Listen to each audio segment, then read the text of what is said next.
Welcome back. This is Goku Sun DBZ. Welcome back to a new recommendations list of games. 10 more games from the 4th generation of game consoles, which means pretty much of stuff consoles I own means Sega Genesis and Super Nintendo game recommendations.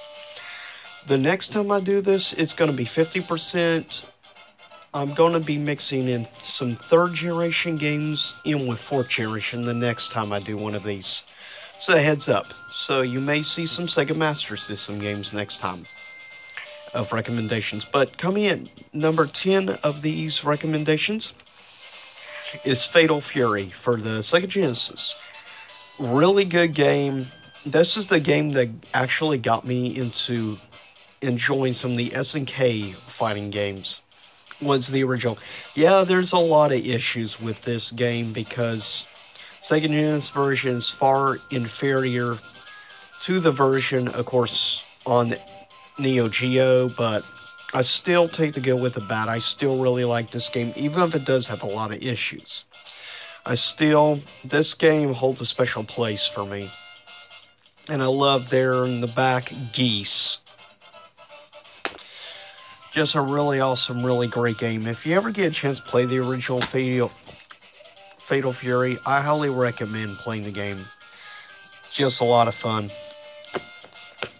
Coming in at number 9 of recommendations is a highly underrated, in my opinion, fighting game from the Super Nintendo era. Mighty Morphin Power Rangers, the Fighting Edition, which basically allows you to play with 4 villains or monsters and 4, of course, Power Ranger Zords. You have 8 playable characters in the game. You have the Megazord, the Thunder Megazord, the Ninja Megazord, the Shogun Megazord. You have 2 monsters, which I'm not even sure what the heck they're from. You have Goldar, and of course you have the big baddie, obviously, Lord Zed. But yeah, it's a really solid overall, I think, 16-bit fighter. Coming in at number 8 is, of course, the very first fighting game I ever owned. And of course, that being Street Fighter II Special Championship Edition, which I just find an iconic art there, seeing Bison attacking Guile. I mean, that's just cool. But this game holds a special place for me. Even though Street Fighter II Turbo, in my opinion, is overall the best, still, this game holds a very special place for me.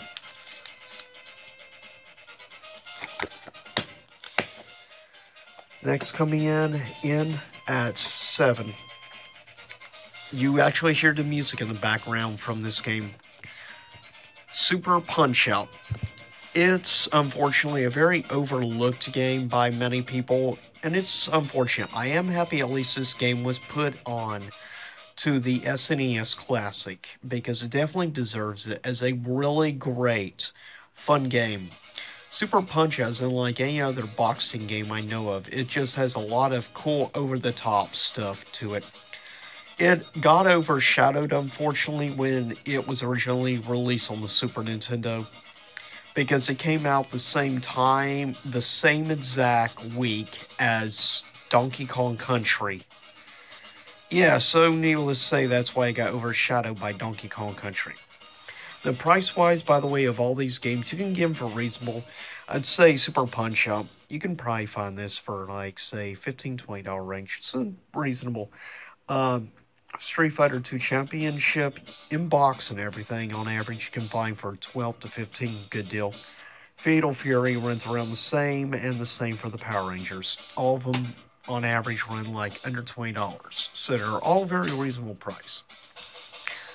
Now, next up at 6 is a little bit not so cheap game here.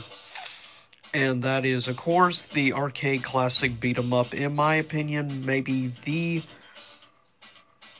just about the best beat 'em up game of all time, or at least the most fun for me. And that being, of course, Ninja Turtles 2, Ninja Turtles 4, Turtles in Time. And it's honestly a pretty challenging game, but it's also a lot of fun at the same time. It's a real blast, especially if you can get a friend to play it with you side by side. It's just a lot of fun, but it can be quite challenging. And by the way, if you're wondering, price range on average, this runs probably around like the price of a brand new PS4 game, if that tells you anything. Coming in number 5, I have to recommend, even though it's actually a pretty cheap game, I have to recommend the original Mortal Kombat just because of this is where the entire franchise began, was with this game. For just sheer history's sake, for fighting games and for the franchise as a whole, this is just a absolute necessary and of course on the Sega Genesis as well. It's just a very key, important game, in my opinion. Coming in at number 4, now we're getting more into RPGs and stuff. And that is, of course, The Legend of Zelda: A Link to the Past. A classic, and in my opinion, easily in, of course, the top 5 best Legend of Zelda games of all time. But, of course, that's just my own opinion, though I'd say there's quite a few people along with me, though, that do highly regard this game as one of the best in the franchise. There's just something special about A Link to the Past, in my opinion. In price range, on average, you can probably find this around the $30 range, about the same as Mega Man X, so not too bad overall. Coming in number 3 is, of course, a Sega Genesis true classic, and of course that being Phantasy Star 2, which in my opinion is probably the second best of the Phantasy Star games. Phantasy Star 4 is the best, hands down, but this is definitely a close second in my opinion, and it is a really good price game. You can get this for a little bit better deal than 4. It's a little bit pricier than some RPGs and stuff on the Sega Genesis, but it's definitely worth it if you are a RPG collector or you appreciate good RPG games. I definitely recommend getting really any of the Phantasy Star games, but specifically 2 and 4. And I love this artwork on the front. It reminds me of like the old Magic the Gathering cards. Coming in at number 2. Of course, I'm sure quite a few people out there know this little game, Super Metroid. Of course, done by Nintendo, along with, obviously, some other companies were involved. But specifically, of course, a true classic from Nintendo. And a pretty highly regarded game. Definitely probably the most beloved in the Metroid series. Super Metroid has definitely become quite the collector's item in the last 5 years specifically. It's really started going up in value. So if you can get a copy of this in good shape for a reasonable price, definitely jump on it. And number 1, Final Fantasy III, of course, as most of us know as Final Fantasy VI, which I consider neck and neck with Chrono Cross as being the best JRPG on the Super Nintendo. And of course, no one can forget the classic creepy Kefka laugh, infamous from this game, but the great music of Terry's song in the beginning. It's like a cinematic style experience in 16-bit glory. It's just beautiful. It's a masterpiece of a game in my opinion, but seriously, if you ever get a chance to play this game, definitely jump at the opportunity. Final Fantasy III on Super Nintendo, or as I said already, Final Fantasy VI.